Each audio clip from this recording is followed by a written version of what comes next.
गोपिका जीवनस्मरणं गोविन्दा गोविन्द जानकीकान्तस्मरणं नमः पार्वतीपतये हर हर महादेव। सद्गुरुनाथ महाराज की जय, आंजनेय मूर्ति की जय। सदा बालरूपापि विघ्नाद्रिहन्त्रि महादन्ति वक्त्रापि पञ्चास्य मान्या विधीन्द्रादिमृग्या गणेशाभिधामे विधत्तां श्रियं कापि कल्याणमूर्तिः। स्मृते सकलकल्याणभाजनं यत्र जायते पुरुषस्तमजं नित्यं व्रजामि शरणं हरिं। यशिवो नाम रूपाभ्यां या देवी सर्वमङ्गला तयोः संस्मरणात् पुंसां सर्वतो जयमङ्गलम्। नारायणं नमस्कृत्य नरं चैव नरोत्तमं देवीं सरस्वतीं व्यासं ततो जयमुदीरयेत्। योगीन्द्राय नमस्तस्मै शुकाय ब्रह्मरूपिणे संसारसर्पदष्टं यः विष्णुरातममुचते वंशीविभूषितकराति नवनीरदाभाति पीताम्बरादरुणबिम्बफलाधरोष्ठाति पूर्णेन्दुसुन्दरमुखाति अरविन्दनेत्राति कृष्णात् परं किमपि तत्त्वमहं न जाने। पीताम्बरं करविराजितशङ्खचक्रकौमोदकी सरसिजं करुणासमुद्रं राधासहायमतिसुन्दरमन्दहासं वातालयेशमनिशं हृदि भावयामि। भक्तवात्सल्यजलधेः परमानन्दरूपिणः अस्मदाचार्यराजस्य प्रपन्नोऽस्मि पदाम्बुजं। त्र्यम्बकपुराधीशं गणाधिपसमन्वितं गजारूढमहं वन्दे शास्तारं कुलदैवतं। बुद्धिर्बलं यशोधैर्यं निर्भयत्वमरोगता अजाड्यं वाक्पटुत्वं च हनुमत्स्मरणात् भवेत्। ओम श्री रुक्मिणी सत्यभामा समेत श्री गोपालकृष्णाय परब्रह्मणे नमः। ओम सद्गुरु चरणारविन्दाभ्यां नमः। वाग्देव्यै नमः। ओम हनुमते नमः। श्रीहरये नमः। सान्द्रानन्दावबोधात्मकम् अनुपमिदं कालदेशावधिभ्यां निर्मुक्तं नित्यमुक्तं निगमशतसहस्रेण निर्भास्यमानम्।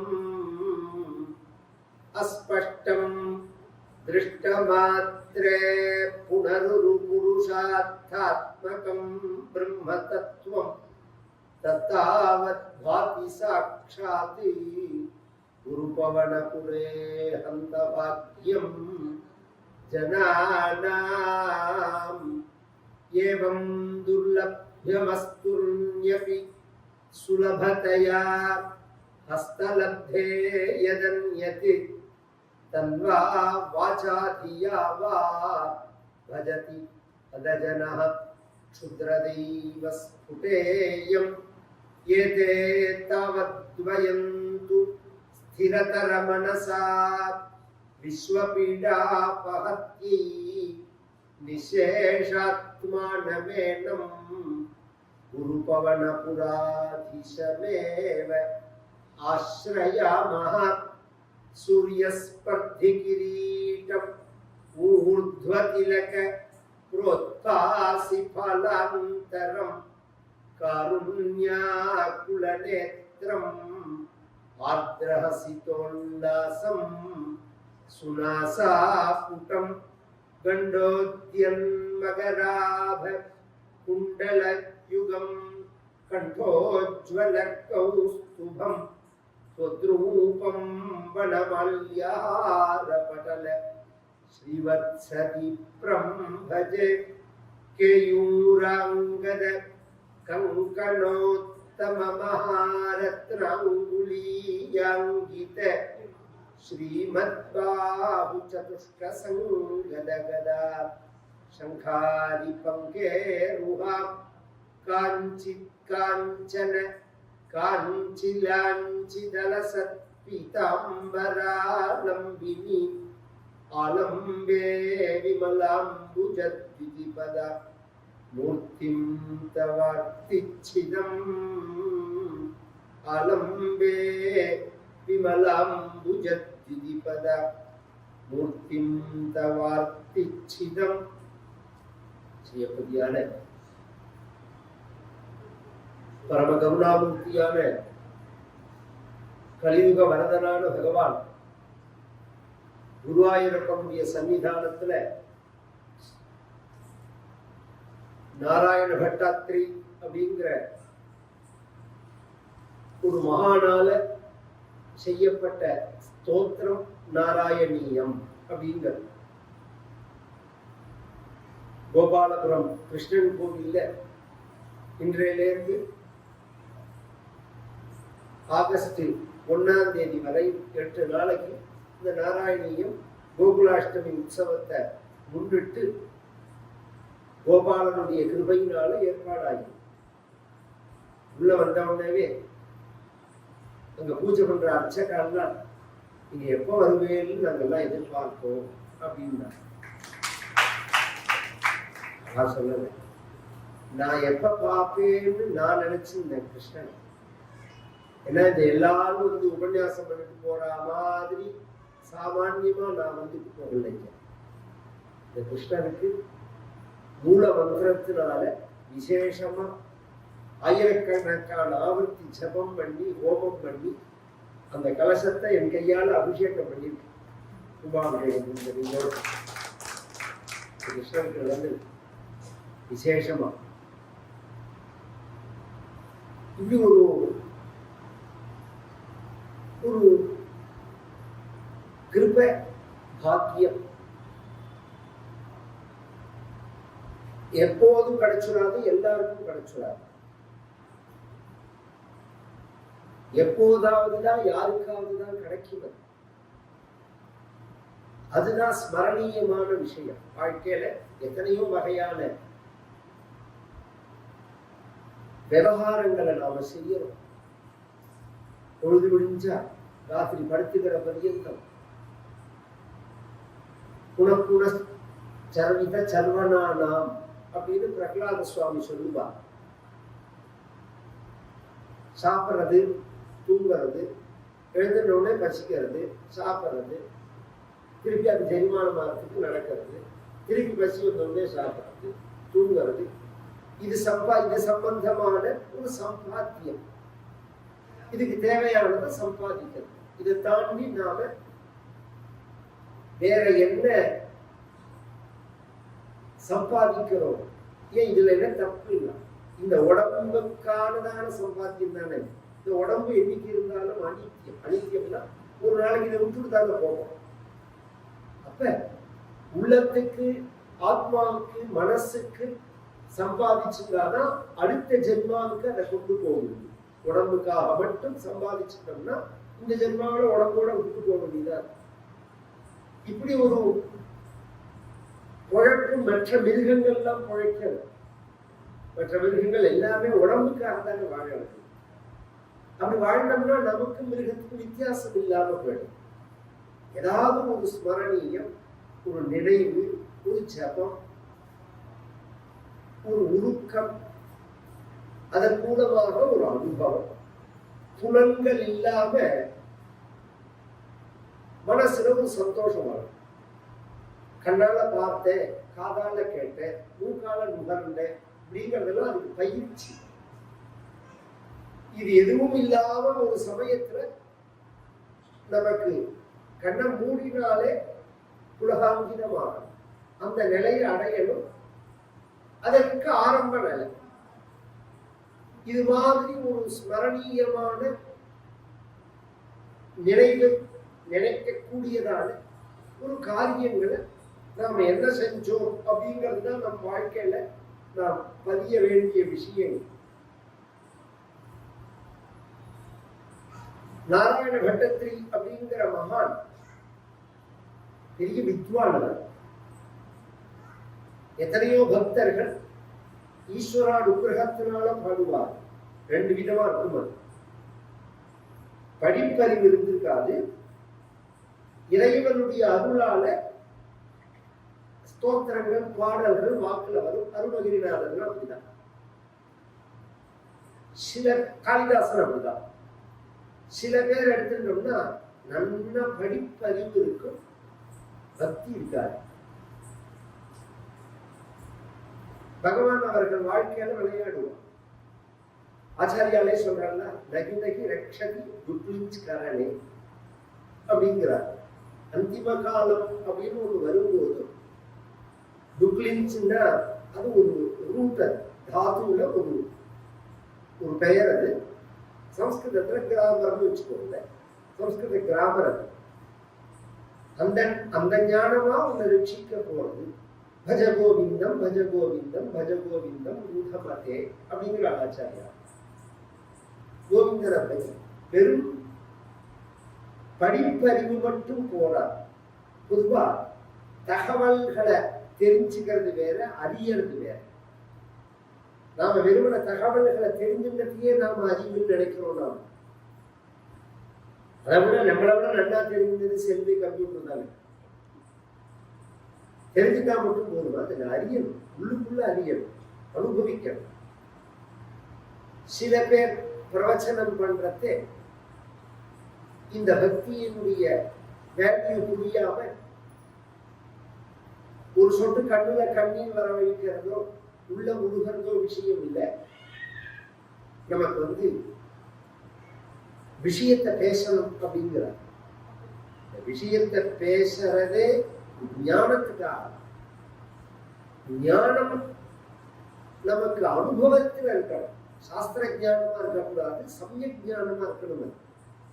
சக்கரை திரிக்குன்னு தெரிஞ்சா போதுமா? அந்த சர்க்கரையை வாயில போட்டு திருப்பி அனுபவிச்சாதான் சக்கரை திரிக்குன்னு தெரிஞ்சுக்கிறதுக்கே பிரயோஜனம் வேணும்.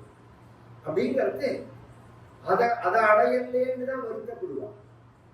மகான்கள்லாம் நிறைய படிச்ச மகான்கள்லாம் எனக்கு எப்ப அந்த அனுபவ நிலை அப்படிங்கிறது வரும் அப்படின்னு கெஞ்சரா, பகவான் கதர்றா. இந்த பட்டத்திற்கு அது ஒரு அனுகிரகத்தினால வந்தது. இவருடைய உடம்புக்கும் வியாதி வந்தது.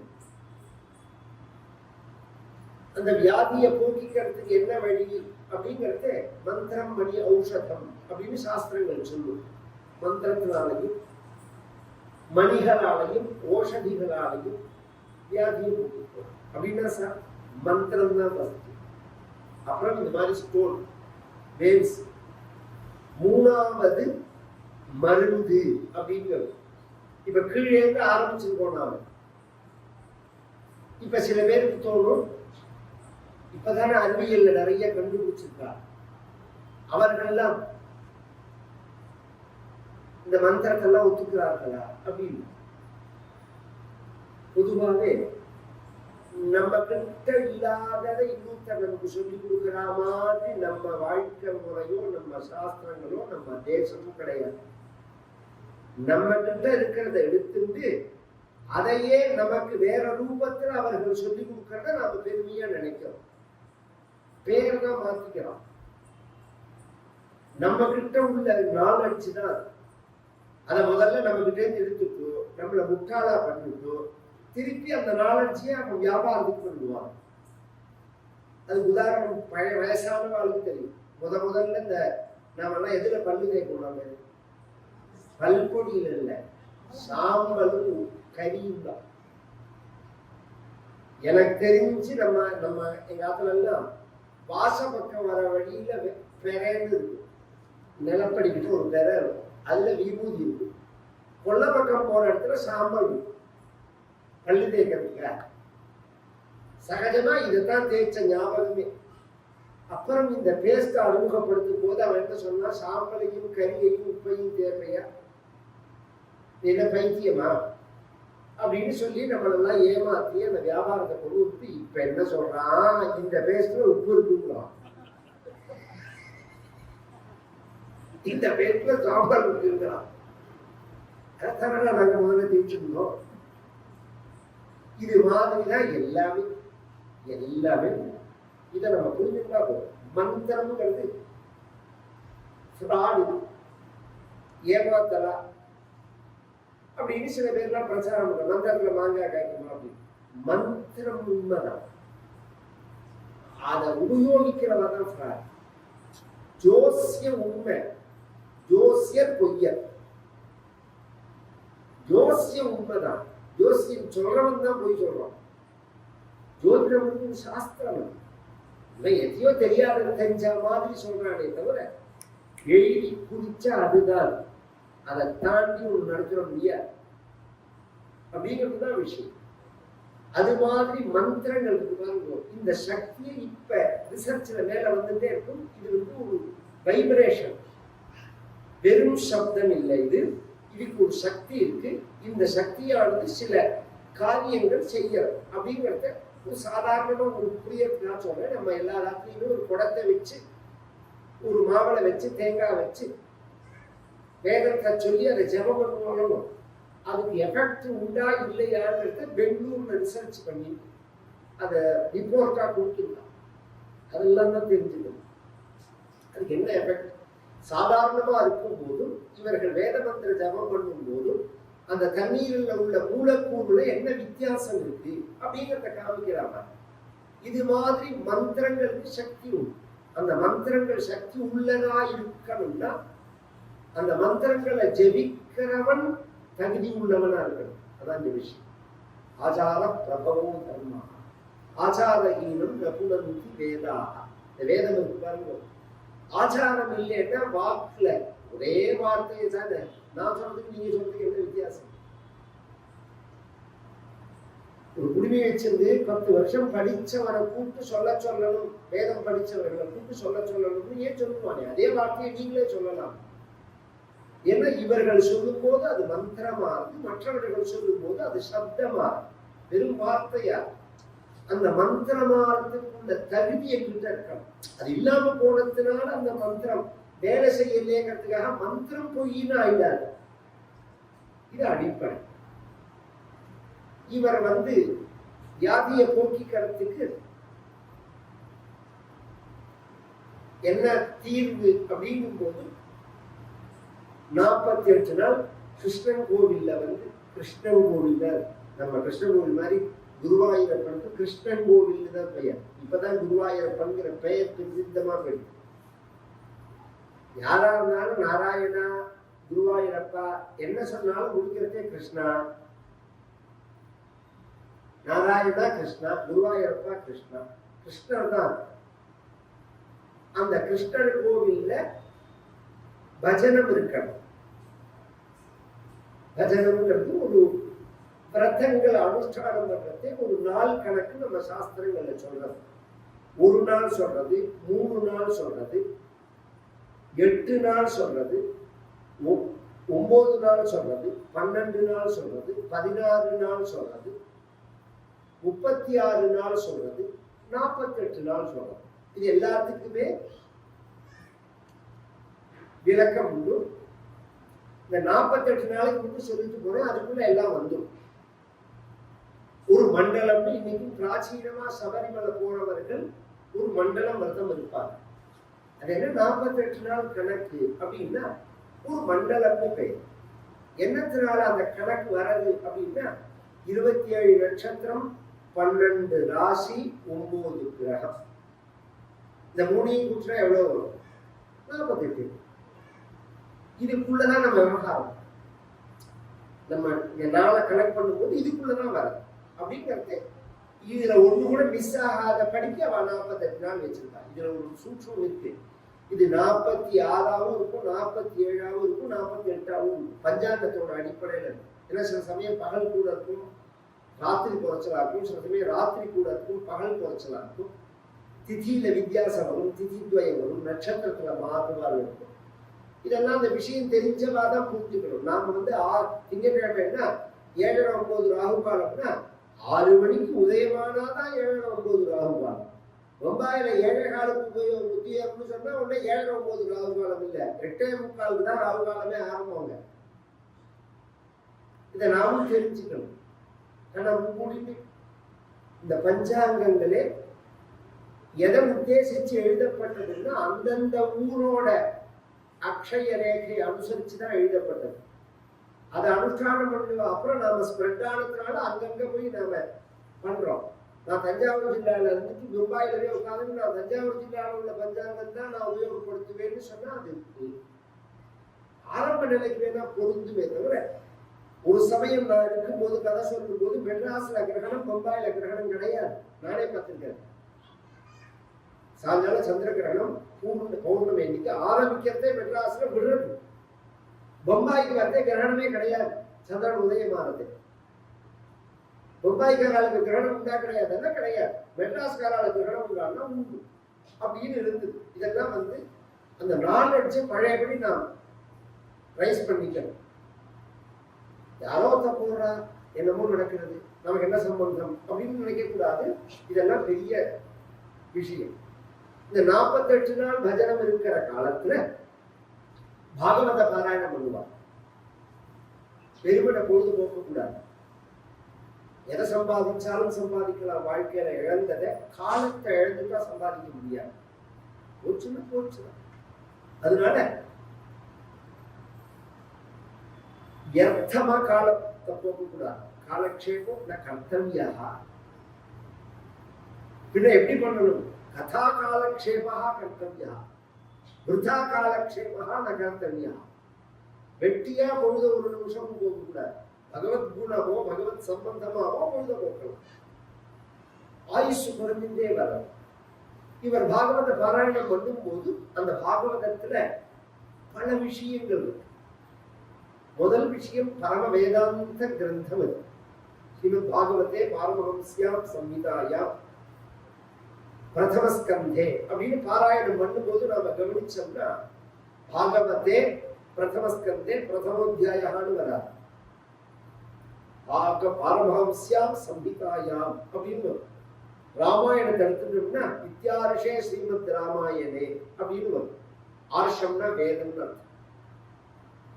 ராமாயணம் வேதம், பாகவதம் உபனிஷத். கவனிச்சு கேட்கணும். வேதமே ரெண்டா இருக்கு. கர்மகாண்டமும் ஞான காண்டமாவும் இருக்கு. கர்மகாண்டங்களை சொல்றதாக ராமாயணம் அமையறது, ஞான விஷயங்களை சொல்றதாக இந்த ஒரு அடமொழி வேற எந்த புராணத்துக்கும் இதிகாசத்துக்கும் கிடையாது. பாராயணம் பண்றவர்களுக்காக சொல்றேன்.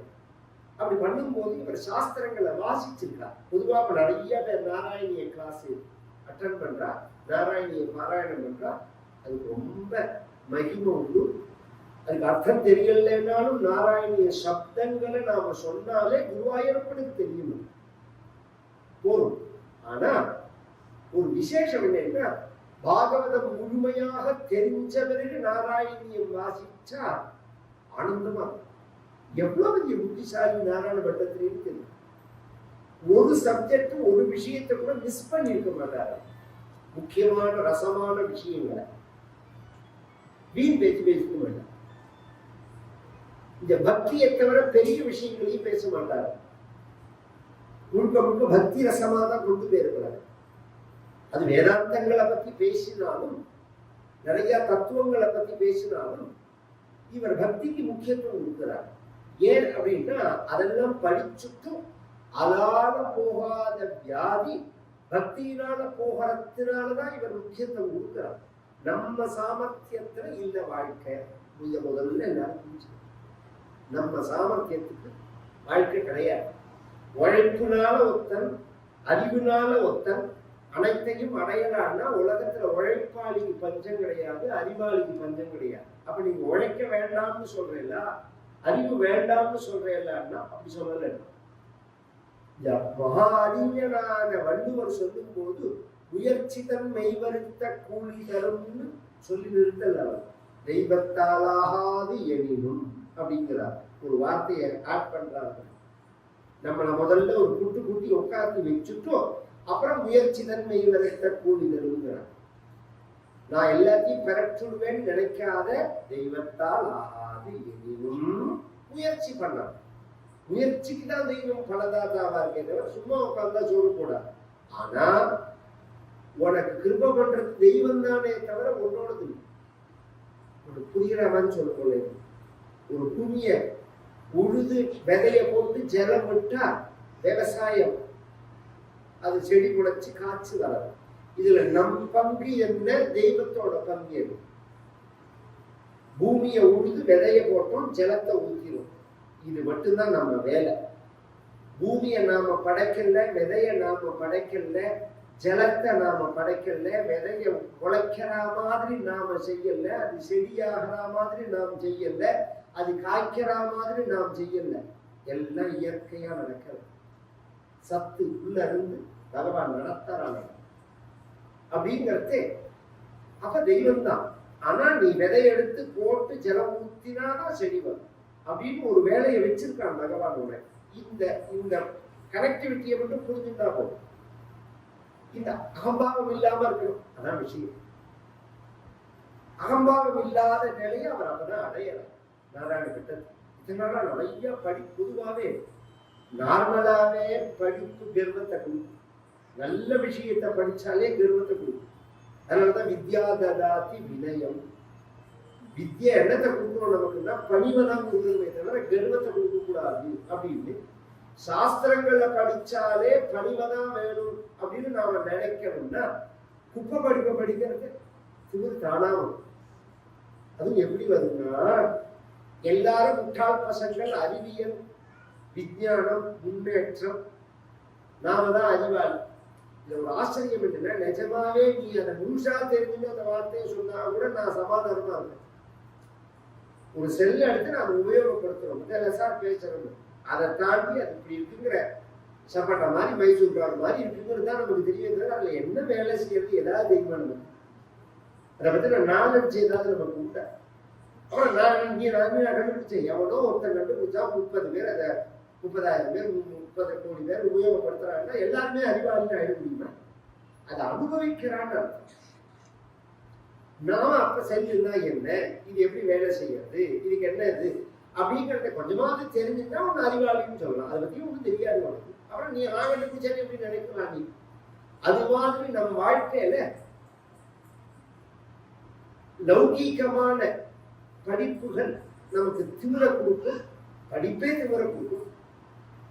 அது எப்ப போறதோ அப்பதான் நமக்கு பக்தி வரும். இவருக்கு பக்தி வரது. அந்த பக்தியோட இந்த நாராயணியத்தை எழுதினார்கள்.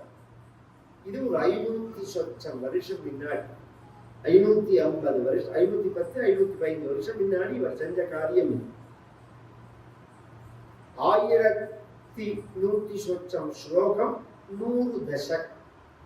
தசகம் அப்படின்னா 10 பாடல்கள் கொண்டதுக்கு தசகம்னு சம்ஸ்கிருதத்துல பேரு. அதத்தான் தமிழ்ல அவர்கள் பதிகம்னு சொல்றது. பதிகம்னு சொல்றோம். பதிகம்னா 10 பாடல். எல்லாம் உன்னோட ஒண்ணு பிணைஞ்சா மாதிரி இருக்கு. இதை நீங்க பிரிச்சு பேசுறதே முட்டாள்தனம் போடுங்க. எல்லாம் இந்த தமிழும் சம்ஸ்கிருதமும் பிணைஞ்சா மாதிரி உள்ள விஷயம். இதுல எது உயர்வு எது மட்டம்னு சொல்ல முடியாது. ஆனா ஒன்னை எடுத்துட்டு ஒன்னை நீங்க அனுபவிக்கணும்னு நினைச்சாலும் அல்லது உயர்வுன்னு பேசினாலும் பொருந்தாதது. அதை அனுபவிக்க முடியாது. 10 பாடல்கள் கொண்ட தசகத்துல ஒரு இடத்துல 11 பாடல் இருக்கும், 12 பாடல் இருக்கும். அதனால 1100 சொச்சம் பாடல்களாக இந்த நாராயணியம் அமையாது. இது ஒரு ஸ்தோத்திரம். இது சம்ஸ்கிருதத்துல ஒரு ஸ்தோத்திரம். ஸ்தோத்திரத்துக்கும் மந்திரத்துக்கும் வித்தியாசம். மந்திரமும் ஸ்தோத்திரமும் தான் நமக்கு பலனை கொடுக்கும். பொதுவா நமக்கு க்ஷேமத்தை கொடுக்கிறது எதுன்னா மந்திரமும் ஸ்தோத்திரமும் தான். விஷ்ணு சஹஸ்ரநாமத்துல பகவானை பத்தி சொல்லும் போது ஸ்தவ்யன், ஸ்தவப்பிரியன் அப்படின்னு சொல்றோம். ஸ்தவ்யன் அப்படின்னா ஸ்தோத்திரம் பண்ண தக்கவன், தகுதி உள்ளவன். ஸ்தவப்பிரியன்னா நாம பண்ற ஸ்தோத்திரங்களால சந்தோஷம் அடைகிறவன். இந்த ரெண்டு விஷயம், இந்த ரெண்டு பெயர் இருக்குதுல பகவானுக்கு. ஸ்தோத்திரம் பண்ண தகுதி உள்ளவன், நாம பண்ற ஸ்தோத்திரங்களால சந்தோஷம் அடைகிறவன். இங்க பின்னாடி சொன்ன பாருங்க, இது எல்லாருக்கும் பொருந்தும். ஸ்தோத்திரம் பண்ணினா சந்தோஷம் அடைவா எல்லாரும், உலகத்துல எல்லாருக்கும் பிடிக்கும். குழந்தைக்கு கூட நீ ரொம்ப சமத்து, நீ ரொம்ப நல்லவன் அப்படின்னா எவ்வளவு சந்தோஷப்படுறது. ஏன்னா இது இயற்கை. ஆனா நாம ஸ்தோத்திரம் பண்றதுக்கு தகுதி இருக்கான்னு பார்த்தா சொல்ல முடியாது. ஒரு கால் தகுதி இருந்தா கூட அது நிரந்தரமா இருக்காது. இன்னைக்கு நல்லவன்கிறவனும் நாளைக்கு நல்லவனா இருப்பான்னு சொல்ல முடியாது. அப்படிங்கிறது எந்த காலத்திலையும் ஸ்தோத்திரம் பண்ண தக்கவன் பகவான் தான். இந்த வாக்கு பகவான் கொடுத்திருக்கிறதே பகவானை பத்தி நாம பேசணுங்கிறதுக்காக தான். வெறும் எண்ண பரிமாற்றத்துக்கு இப்படி ஒரு அழகான சொற்றொடர்களை கொண்டதான மொழி அமைப்பு தேவையே இல்லை. ஒரு நாய் குலைச்சா இன்னொரு நாய்க்கு புரியாம இருக்க. ஒரு நாய் குலைச்சதுன்னா அது எதுக்கு குலைக்கிறது இன்னொரு நாய்க்கு தெரியும். இன்னொரு நாய்க்கு தெரியறது விஷயம் இல்லை, நாயை வளர்க்கறதுக்கே தெரியுது. அதோட 10 நாள் பழகினாலே அவனுக்கு புரியுது. அது மாதிரி உலகத்துல எல்லா உயிரினங்களுக்குள்ளேயும் எண்ண பரிமாற்றம் இருக்கு. எண்ண பரிமாற்றத்துக்கு தான் மொழி அப்படின்னு சொல்லிட்டா இப்படி ஒரு இலக்கணங்களோட ஒரு மொழியை அமைப்பானே.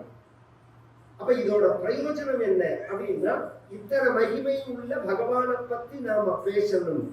நாயால குலைக்க முடியும், எண்ணத்தை வெளிப்படுத்த முடியும். ராமான்னு சொல்ல முடியுமா? கிருஷ்ணான்னு சொல்ல முடியுமா? சிவான்னு சொல்ல முடியுமா? அந்த வார்த்தை வர, அந்த வார்த்தையில என்ன விசேஷம் இருக்கு அப்படின்னா, அந்த சப்தமே அந்த தெய்வத்தோட வடிவமா இருக்கு. ரொம்ப டீப்பா கேட்க வேண்டிய விஷயம். சொல்லுலேந்து பொருள் வந்துதா, பொருள்லேந்து சொல்லு வந்தது.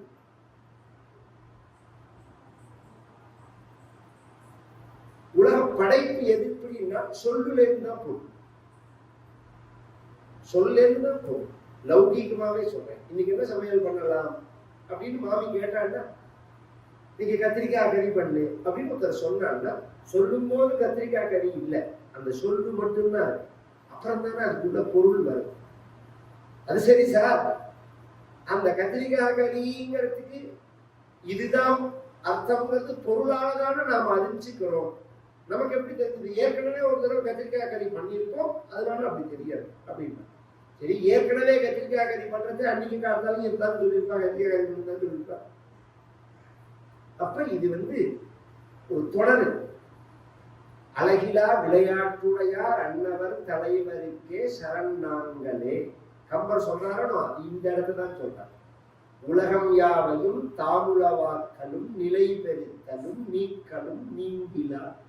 சிருஷ்டி ஸ்திதி சம்ஹாரம், சிருஷ்டி ஸ்திதி சம்ஹாரம், படைத்தல் காத்தல் அழித்தல், படைத்தல் காத்தல் அழித்தல் அப்படிங்கிற இந்த தொடர் விளையாட்டு இருக்கே, இது பகவானுக்கு விளையாட்டு, பகவானோட ஒரு லீலை. நமக்கு புரியுறமான சொல்லணும்னா, கோயிலேருந்து முட்டை வந்துதா, முட்டையிலேருந்து கோழி வந்துதான்னு கேட்டா யார் பதில் சொல்ல முடியுது? அது மாதிரி அப்படிதான் சொல்ல முடியும் பதில். இது கல்பகோடி காலமா நடக்கிற காரியம். ஆனா வேதம் என்ன சொல்றதுன்னா, சொல்லுலேருந்து தான் வரதுங்க, சொல்லுலேருந்து தான் பொருள் வரது அப்படிங்கிறது. எப்படின்னா, ஆகாஷா ஆத்மன ஆகாஷ சம்பூதா, ஆகாஷாத் வாயு, வாயோரக்னி, அக்னேராபஹ, அத்ய பிருத்திவி, பிருத்திவ்யா ஓஷதயः, ஓஷதீயோன்னம், அன்னாத் புருஷः. இது உபனிஷத்து சொல்றது. ஆகாசம் அதுக்கு முன்னாடி உள்ளது அவ்யக்தம், மாய, பிரகிருதி அப்படிங்கிறதெல்லாம் வேதாந்த விஷயம். இப்ப மேல வருவது முதல்ல தோன்றின பூதம் எதுன்னா ஆகாசம். ஆகாசத்தோட அடிப்படை எதுன்னா சப்தம். சப்த குணகம் ஆகாசம் அப்படிங்கிறது ஸ்பேஸ். இது எந்த இடத்துல இருக்கோ அந்த இடத்துல சவுண்ட் இருக்கும், எந்த இடத்துல சவுண்ட் இருக்கோ அங்க ஸ்பேஸ் இருக்கும். இதெல்லாம் ரொம்ப ஆச்சரியமான ஒரு விஷயம். இது ஒவ்வொரு பூதத்துக்கும் பொருந்தும். இது சப்தஸ்பரிச ரூப ரச கந்தம் அப்படிங்கிறது ஆகாசம், வாயு, அக்னி, ஜலம், பூமி அப்படிங்கிறதுக்கு பொருந்தும். ஆகாசத்தோட தன்மாத்திரை சப்தம், காற்றோட தன்மாத்திரை சூட்சும ரூபம், ஸ்தூல ரூபம். தன்மாத்திரைன்னா என்னன்னா வெளிப்படையா தெரியறதுக்கு ஸ்தூலம்னு பேரு, தெரியாத நிலைக்கு சூட்சுமம் அப்படின்னு பேரு. காற்றோட தன்மாத்திரை எதுன்னா ஸ்பரிசம். காத்து இருக்குங்கிறது நீங்க எப்படி உணர்றீங்க? மேல படுறது காத்த யாராவது கண்ணால பார்த்துருக்கோம் இல்லையே, மேல தெரியறது நமக்கு தெரிஞ்சுக்க முடியாது. அப்ப கண்ணால பார்க்கலன்னா ஒத்துக்க மாட்டேன்னா ஒரு நீ காத்தையே ஒத்துக்க கூடாது. கண்ணால பார்த்துதான் ஒத்துப்பேன், கண்ணால பார்க்காத ஒத்துக்க மாட்டேன்னா ஒரு காத்து மேல படுறது அது ஒரு கண்ணுக்கு தெரியறத. அதுக்கு அடுத்தது கண்ணுக்கு தெரியற நிலையங்கிறது அக்னி ரூபங்கள். அதுக்கு அடுத்தது ரசம் ஜலம். அதுக்கு அடுத்தது பூமி. அதுல இருந்து வந்ததுதான் ஓஷதிகள், அதுல இருந்து வந்ததுதான் உயிரினங்கள் அப்படிங்கிறது. இப்ப முதல்ல என்ன வந்ததுன்னு சொன்னேன், சப்தம்னு சொன்னேன். சப்தத்திலிருந்து தான் ரூபம் வர்றதுன்னு சொன்னேன். அப்ப இப்ப பின்னாடி போவோம். மந்திரம் ஸ்தோத்திரம்னு சொன்னேன்னு இந்த ரெண்டுமே சப்தமா இருக்கிறதுனால இது எதை குறிக்கிறதோ அந்த தெய்வங்களுடைய வடிவங்களை நாம கோவில்ல சிலையா பண்ணணும். இப்ப வேணுகோபாலன் அப்படின்னு சொன்னா வேணுகோபாலனுக்கு ஒரு தியானம் உண்டு. கோபாலனே எத்தனை கோபாலன் இருக்கா? ராஜகோபாலன் இருக்கா, வேணுகோபாலன் இருக்கா, சந்தான கோபாலன் இருக்கா, ராதாகிருஷ்ணன் இருக்கா. இது இந்த தெய்வம்னு நாம எப்படி தீர்க்கிறோம் அப்படின்னா அந்த தியான ஸ்லோகத்தை வச்சு